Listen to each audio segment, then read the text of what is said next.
All right, Sunset Rewind back at you with another preseason girls volleyball interview, 2025 edition. I'm Trent Rodriguez. With me I have Charlie Brand, an Orange County volleyball legend. How you doing, Charlie? I'm doing just great. How are you, Taryn? I'm doing really well. Thank you for asking. So, without any further delay, let's introduce our guest. He is the head coach of Edison girls volleyball. I think he'll also be coaching the boys, but for now we'll see. He's coaching the girls. He too is an Orange County volleyball legend. He is Trent Jackson. Welcome, Trent. Oh, thank you, Taryn. It's nice to be here. And thanks for having me. Absolutely. Yeah. It's great to have you. And I just got to say, welcome back to the coaching realm. Yeah. Thank you. So the floor is all yours. How did you get into volleyball? And tell everyone who you are. Who is Trent Jackson? Oh, boy. Well, I'm a father, I'm a teacher, and I'm a coach. So that's what I've done my whole professional career. I started coaching when I was trying out for the team at Orange Coast College, and I met Travis Turner. And he's like, hey, we just hit it off, and he's like, hey, you want to coach Frostoff at Foothill? And he was the head coach he was like 19, I was 20. And I'm like, okay. So that was my first coaching job, and I just loved it. I enjoyed it. I enjoyed, as you mentioned earlier, it's just like becomes this volleyball family that you go through these 3 months with, and then it's over, and then you kind of can't wait to do it again. Yeah. And then I started coaching club right away for a club called the Newport Beach Volleyball Club, which is, dissolved. But, so that's how it got started. So who were kind of your coaching influences, and who made you want to become a head coach? Well, coaching at Foothill with Travis, that was super fun. And then shortly after, I left and went away up to Humboldt State, and I coached the women's college team. There was a grad assistant there, and her and the head coach didn't get along. So the grad assistant was like, I'm out of here. So my neighbor was the starting setter, and she knew that I coached. So she comes over, and she's like, hey, would you be willing? So I went in and met with the head coach, and I ended up coaching college volleyball at Humboldt State University. And then when I graduated from Humboldt, I came back. And then Charlie gave me a job at Orange County Volleyball Club. And so I started coaching at Orange County. And then my first coaching was at Canyon in Anaheim Hills. And I coached there for 6 years. CIF champion. Oh, thanks. Oh, yeah. And then, and you introduced me to Bruce Belcher, right? So I was coaching that group with, Waterman and Jesse Wright and Monique Gerlach and like just the Krista Dill, I could just go on and on, right? Yeah. So I coached Orange County for you, and I was coaching at Canyon. And then you introduced me to Bruce Belcher. Lauren was playing in the 16s, and I was coaching the 16s. So I kept sending him my resume because I'm a surfer, and I wanted to be near the beach. And eventually Bruce got me an interview at Edison, and I've been at Edison ever since. Yep. Yeah. Well, he knew. He saw you coach. He goes, I want him. Oh, that's cool. Edison. Yeah. He knew that. Yeah, it was fun. It's been a good ride. Good run. Yeah. Good ride indeed. Now, who have been some of your most notable players that you've coached, not just at Edison, but in general, boys or girls? Well, I've been coaching a long time, Terrence, so I would hate to leave anybody out. On the boys' side, Matt Skolnick, who's still in the game and one of my really, really good friends, and coaching at OCC in Balboa Bay. And so he was a stud at Canyon. He was the league MVP and all CIF, everything. And then John Parfit, who ended up playing at Pepperdine, and he was I think he was CIF Player of the year we won. And then he went on to Pepperdine and won a national championship with Winder, who I coached at Woodbridge. Yeah. On the girls' side, that Edison team that I first had with Carrie Pestlacy and Kelly Hyder and Colleen Burke and the Carter sisters, and like I just had, Cassie Strickland. Come on, like, yeah. Then there's some names that this girl Lauren. She was a middle. She was an absolute worker. You remember her? She went to Biola. I can't remember her last name at the moment, but she was a Haneke. Yeah. She was a stud. Nice save, Charlie. Yeah, but just Just go. tons. Oh yeah, Ariza, Megan Riza was a stud. Like Played at Riverside. Yeah. yeah, just the list goes on and on. I mean, I hate to leave anybody out because I've been fortunate and had a lot of good That's players. the hard thing. You coach so many. And when you don't coach wanna so leave. long, so I get to Edison and there was just so much talent. Yeah. So then they just needed direction. So I feel like that's where we're at. But to turn a program now relative to the back then, there's just so many good coaches. Yes. And as you mentioned in your interview with Max, the Sunset League, like, so we're asking these kids to be like the best of the best, right? Yeah. Yeah. Just the number of years of quality coaching of the coaches in the Sunset League. Yeah. It's got to be. And just things like in-game changes. Yeah, yeah. Like in the middle of a rally, Pisani's going to change and do something else. How adaptable are your girls to make that change? Yeah. And will you recognize it? Yeah. It's the other part of it. Well, even when you're writing in your lineup, you're like, should we flip 3 rows? Should we stay? What are they going to do? Yep. What are the matchups? Yeah. It pays to know the psychology of the other coaches. Right. So you talk about coaching against some of these other coaches. Who have been some of your favorite coaches to coach against? So a good rivalry for me, early in my career was Craig Tiefertiller. He was at El Dorado, and he was a good chess player. I'll call it chess because Dan Glenn, his teams were so ready to play us all the time. So you say love it or hate it because he just was over-prepared. Remember when we had Delaney McCraney? Yeah. That group was really good, and so he just put his middle back, digging line, and Delaney liked to hit line, and then I made a flip on the outside, and but it didn't work. But whatever, like he was just really hard to play against, but then again fun, right? Yeah. Pisani, I don't know if that's a pleasure to play against. No. I've seen you quite a few times after your Huntington Beach match. Not happy. Yeah, I mean, well, okay, as far as the chess match, and then, would I, go have an adult beverage with him after? Sure. But, like, during match play, it's tough. It's tough. It's really tough. Yeah. There's some antics there that I don't agree with. Oh, yeah. Well put. Yeah. I know what you mean. Well, especially when the linesman is a player of his. Yeah. That's brutal. That's rough. Yeah. So we're hiring professionals, I hope. It looks like the Sunset League's doing all that. Yeah. Oh, yeah. Yeah. Now, I talked to you about some of the most memorable coaches that you've faced off against. What were some of your most memorable matches, win or lose? Oh, Pat's going to hate this one. So Pat was playing for Santa Margarita, and I was coaching at Canyon, and we had this is the boys' side. Yes. And we Pat had Eaton. Pat Eaton, Yeah. yeah. And we had a neutral site home game. So, what's Santa Margarita used to playing in? These big gyms, right? So I talked to Travis, and he's like, do it at Orange High, your old stomping ground. That's why I went to It's high just a school. tiny little itty bitty, and we Canyon was traveling well, right? So we packed that place. Yeah. And so our fans were like filled our side and spilling over into their side. And the fans are on you in that little. And it's domed too. So that was back when it was the old school scoring.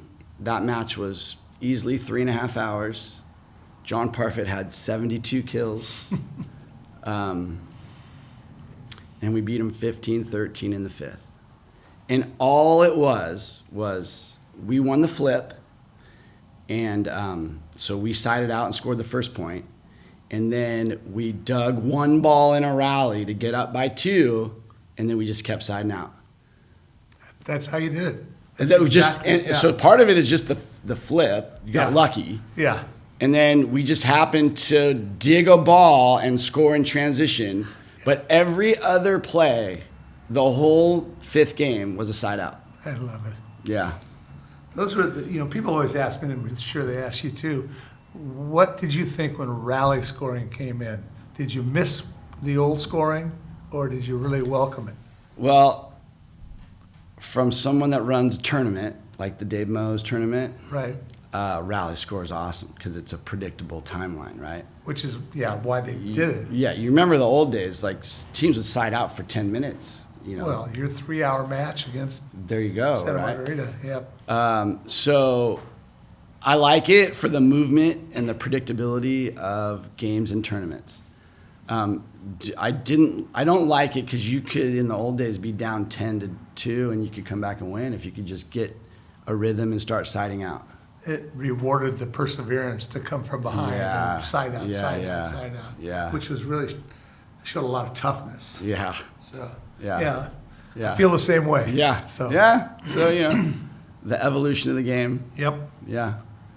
So a memorable match that I had, or a memorable season that I remember that I kind of dug into, was the year you beat Newport in the semifinals, which is probably going to go against my Newport tar status. And then you beat Mater Dei in the final. What was that season like for you? Yeah, I'm glad you brought that up because I don't want to just give all the credit to the boys' side. The girls, so that was Kelly Hyder, Carrie, Colleen, the Carters. If you go to war, that's who you want to go to war with. Yeah. On your side. Kelly Keating, Yep. Jessica Roy, So that was set up from the previous year, right? So we played Newport at Edison the year before in the CIF semis, and we lost. Mm-hmm. But I had pretty much everybody back except for my setter, who was Carla Redshaw, and she was a good setter. And then Kelly Keating came in and filled that role and did a great job. So, to beat Newport at Edison in front of, 1,000, right? So both bleachers out, packed. The year before, same thing, both bleachers out, packed. And then to beat Mater Dei in the finals, it was nice. That was one of the most fun things. Was Pizzanti the head coach? No, he wasn't. Okay. He was not. I don't remember who it was. I think it was Jimmy Munoz. I don't think it was Jimmy either. Okay. You'd have to really look back, but it wasn't either one of those guys. I wish it was Craig. But it wasn't Craig. And that year, we played a non-league match against Mater Dei at Mater Dei, I think like 3 weeks before, and they crushed us. So they came in a little, they had their celebration cake already made. They had their tailgate party, already set up, and then we beat them. So that was nice. Yeah, I did look into that little bit of lore, and it's like, dang, they really beat Newport that year, then Mater Dei. Yeah. This Trent Jackson guy and his team was pretty legendary back then. Well, that again, when I got to Edison, coming from Canyon, there was a lot of talent, and it just needed direction. Yeah, tons of talent. Mm-hmm. And fighters, fighters. Come on. I was at UCI coaching the women and was recruiting Carrie Pestalacy to I come remember. play. And Trent goes, "You are going to love this girl." Yeah. And he was right on. Yeah. Talk about a winner. Yeah. And then, girls that are that competitive, sometimes they get after it and practice a little bit with each other and even against us as coaches. Yeah. And you just kind of got to go, well, this is part of the deal, right? You need a couple, I don't know the right way to say it on air, but you need some tough. You need to, and then channel it. Channel it. Channel what they're doing. Yeah. We can butt heads a little bit, but let's move on. Hyder was tough as nails, Hyder. too. Yeah. Super, super tough. Yeah. Took after her dad, right? Yeah. And her mom, both. Yeah. Yeah, they're just, the apple in the tree. Yeah. Yeah, tough kids. So I know this one probably might hit a little home for you, but what was it like coaching McKenna and Nate, your daughter and son? It was great. Both were great to coach. Well, hang on. They're both great kids. Absolutely. Great. Oh, well, thank you. Man and woman. Thank you. Yeah. So early on with Nathan, I coached him in soccer when he was little, and he would just argue with me. So I'm like, yeah. So I put him with a good soccer coach, and but McKenna, she was always really coachable with me. And then, fast forward with Nathan, and him being more mature, and to be able to coach him later when he was more mature and realize, oh, my dad does know what he's talking about. So it was a pleasure to coach him. I wasn't the head coach, but it was just good to be able to spend that time with him. Because as I've gotten older, what's the most valuable thing to me is my time now. More than anything else. And I get to spend this time. And by the way, Nathan's coaching my freshman team at Edison. Oh, is he really? Yeah. That's great. Yeah, so, coaching him and now coaching with him, and I think he's going to coach with me at Balboa this year on the 13s. Great. Yeah, and then McKenna, she's doing great at Cal Poly SLO. Yeah. Is she playing at all up there? She plays like beach rec, but she's in the architecture program, and it's full-time. It's full-time. Yeah. She's, 2, 3 in the morning in the studio, meeting a deadline. Yeah, it's cool. It's That's like one of the awesome. best architecture schools in the nation, right? So she's busy. That's awesome. It's all hands-on. Like, she's building stuff. It's cool. That's really cool. Yeah. Love it. All right, let's transition to your team this season. So first, let's talk about your coaching staff. Who's on your coaching staff, and tell me about them. Okay, so I got this woman named Shelby Young. She coached at Sage a couple years ago. I know who she is. I tried to get Bailey Humes, and she was, fresh off of the CDM, and she's like, I'm not quite ready, but I got someone for you. So I got Shelby, and Shelby has a master's degree in mental performance. Like, that's her thing. And then she does personal training, so she's fit. Like, she is her own business card. So the weight room stuff, she's taking care of all that, and she's really good. And then the mental stuff, we do a little bit, every day after practice. So she's been a great addition, and we just kind of see right and wrong the same. So, she just came into Edison, and it's been like a duck to water, right? Real smooth. That's a tremendous addition.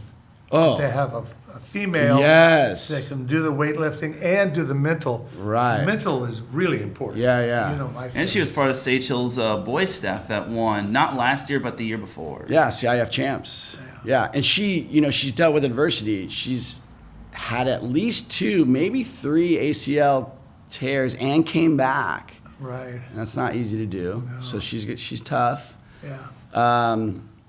And then Ricardo Flores, who coaches Balboa, awesome guy, super smart, calm under pressure.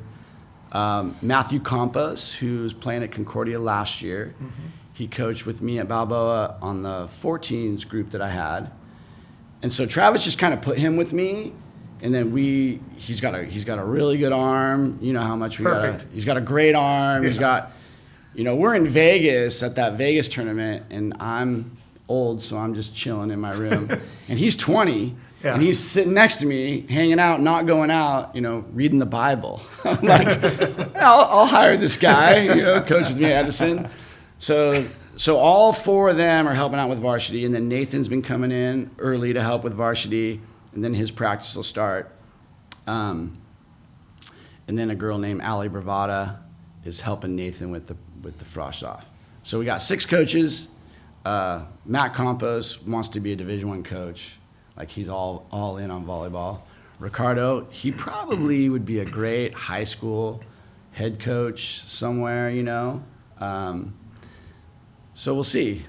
Yeah. But I got a great staff, like all high quality people and all, volleyball minds. Yeah. A great team starts with a great coaching staff. So let's talk about your team. Let's start with the pins. Talk about your pins and who they all are. 8 of them? Yes. Yeah. Yeah. All right. So as I was telling Charlie on the way in, I don't have all their last names like locked in. Like I was watching Max's interview, I'm like, wow. But anyway, so I don't want to give away too much, Taryn. That's fine. I don't know that I want to tell you everything about my pins, but I got 8 of them. All right. I'll tell you what. We got our first match tonight, and As of this recording, yes. and I don't really know for sure the starting lineup because it's pretty good. It's pretty good in practice. Generally, are they young? Are they experienced? Oh, okay, great. Yeah. So 2 seniors on the whole team. Wow. Bella Millishap, who is a stud, just an athlete, and a smaller left side, but can get up, a live arm, plays defense. She'll be our team captain, and she's to take over Edison and have someone like her as a senior to help lead the way.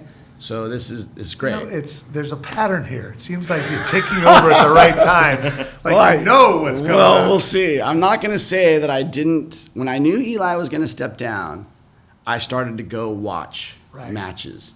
And I looked at the Frostoff, the JV, and the varsity to see if I wanted to do it. Mm-hmm. So there was a process in me deciding whether or not I was going to do it. So to have Bella... And then Ava Cook, who she's been coaching. She coached the 12s at Balboa. So she's a really good senior to, help Bella kind of, as far as decision making, like the right and the wrong decision, not necessarily in volleyball, but just life decisions. Like this girl's squared away. She's going places, right? And she's super interested in the mental performance part, and she loved coaching the 12s at Balboa. So Perfect. She might be a future coach. And then we got good juniors, and we have a lot of good sophomores, and we had a good freshman class. I got 3 freshmen on varsity this year. Wow. Yeah. So Bella's little sister Zoe, who played on the T Street ones in the 14s, very, very good. A girl named Tessa Beckman, who went to middle school at CDM. Ooh. But her mom lives right by Edison. Right? So this is not a Trent trying to get Tessa. This is the mom lived right by Edison. The mom used to work by CDM, but she retired. So there's no reason for her to drive to CDM and back. So now Tessa's living with her mom right around the corner from Edison. So Tessa came to Edison. Perfect. Yeah. So, those are just 2, high-level freshmen. And then the other one is, one of our setters. And she's a good little athlete. Yeah, Kaylee Gugliano. So this is a freshman. I feel bad not mentioning all the other names, but it's all good. Yeah, it's a pretty good freshman group. Yeah. And then really good freshman group last year. Right. Yeah. Yes. I remember that. Yeah. So what are your expectations for the season, and what can we expect from Edison Girls Volleyball under your tutelage again? Oh, boy. Well, you know me, Charlie. They are going to compete Yes. every single play. And I think that's what, again, back to the Sunset League. Yeah. You look at the teams in the Sunset League, and all of them are the same. They're all going to battle. Yeah. And if you don't battle, you're going to get left behind. Mm-hmm. So we're still learning championship habits, right? There's balls dropping that shouldn't drop. There's people not going for balls, and so we're learning. Right. And that's not going to happen. That's not going to happen overnight. Yeah. And I can't lose my mind like I did when I was young. Yep. I gotta teach them. Yep. So, but we're getting better every single day. It gets better every day. Yeah. That's all I can. Most important. We got to get better every day. Yep. In just our habits. Yeah. Like we used to walk in the gym and take 15 minutes to get the net up, and it's very social. And it's like these are not championship habits. Right. We got to change our. That's well said. Yeah. Very well said. Yeah. Yeah. Mm-hmm. Now, Charlie kind of made note of the Sunset League, and that's actually a perfect segue to go into the Sunset League. What's it like playing Los Alamitos, Newport Harbor, Huntington Beach, now CDM, Marina, Fountain Valley, and all that? Fun. It was fun. So when I was at Canyon, you take the comparison, and I'll tell a story too. But you go, at the time I was at Canyon, and not to say anything negative about any other volleyball program, but you know, we went this way, and Villa Park was good, but like you go to some of the, you know, other schools, and it's just, you know, the bus ride was longer than the match, if I could. But so Sunset League every single night is a battle. It's just every single night is gonna be a battle. And this season, I think, I don't know that one team's gonna run away with it. Like, I have a favorite that I think is really, really good, but I don't have a reference point of comparison yet. So I'm very excited for tonight. We play Tribuco Hills, and I'm super excited for the weekend to go to the Tesoro tournament. Our pool is Adeliso. Yeah, we're Adeliso. We're playing El Toro, so the Chargers, playing the Chargers. Yes. And then we're playing Aliso Niguel. So we'll see. You know, I just don't have a comparison. I don't have a reference point to know. But I do know that I got some kids that are good, athletic fighters. And so we'll see where we're at. As we've seen, especially in high school, you have that athletic group. They may not be as efficient in volleyball. You might lose some matches along the way, but they're going to be much, much better at the end. And it doesn't matter as long as you've learned from those losses. 100%. And gotten so tough at the end. Well, like tonight, Tribuco, you know, I'm saying I have 3 lineups. I have a lineup for every game, and then none of them are the same. Because I have a lot of kids that are really good, and so I need to see them, how they respond in a match. Because practice is one thing, and then matches are, there's another level of expectation. Absolutely. Yeah. Competition is good. Competition's good. Yeah. Yeah. Always. And I also see, in addition to the Tesoro tournament, you've got 2 other tournaments, Dave Mo's that you're familiar with, and the Santa Barbara tournament, the Karch Karai Santa Barbara Tournament of Champions. Is that what it's called now? I think that's the boys' tournament. Okay, I think that, yeah, you're right. But regardless, Santa Barbara tournament, talk to me about why you wanted to go to that tournament. And is it really a 3-day tournament? Because I saw on your website it was 25th through the 27th. Oh, I don't know. I don't think it's a 3-dayer. Yeah, I think it's normally 2 days, so Yeah. might have been a That's just mistype a or typo something. or something. Yeah. Okay. Okay.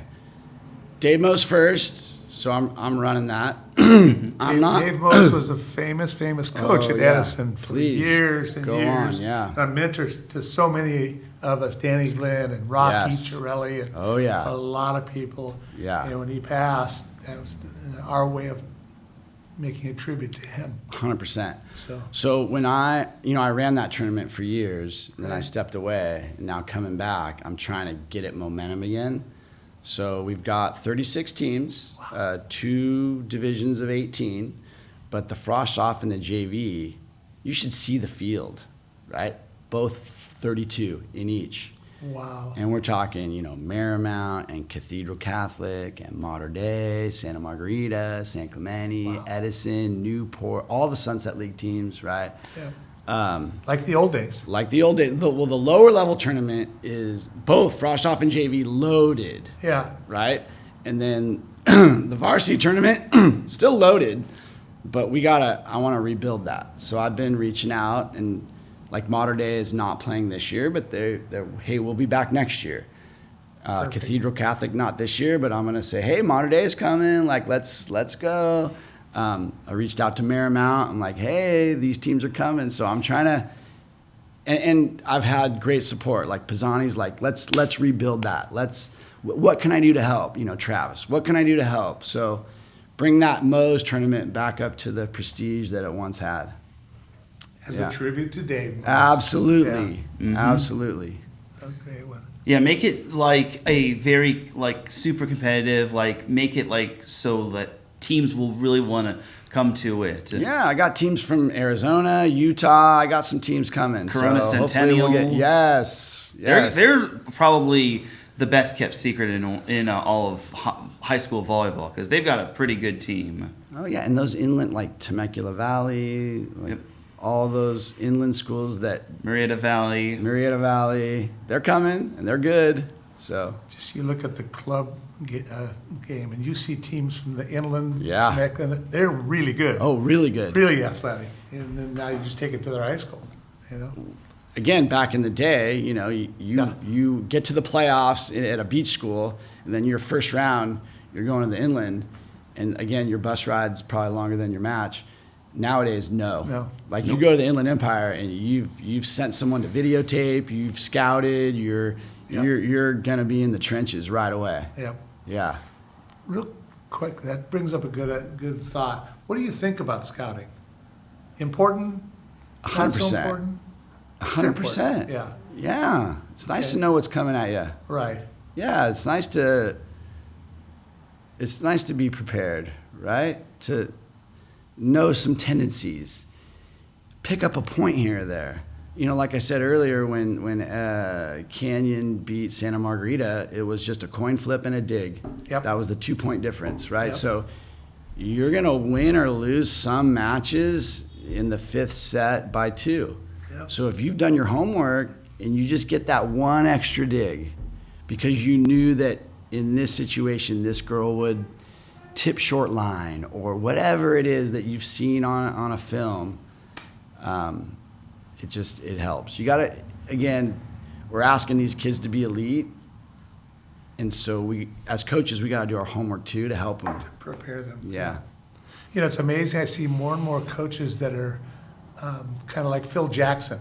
Yeah. Don't call timeout. Don't scout. Don't do any of that stuff. Let them play. And I just go, I don't quite understand that philosophy. Yeah.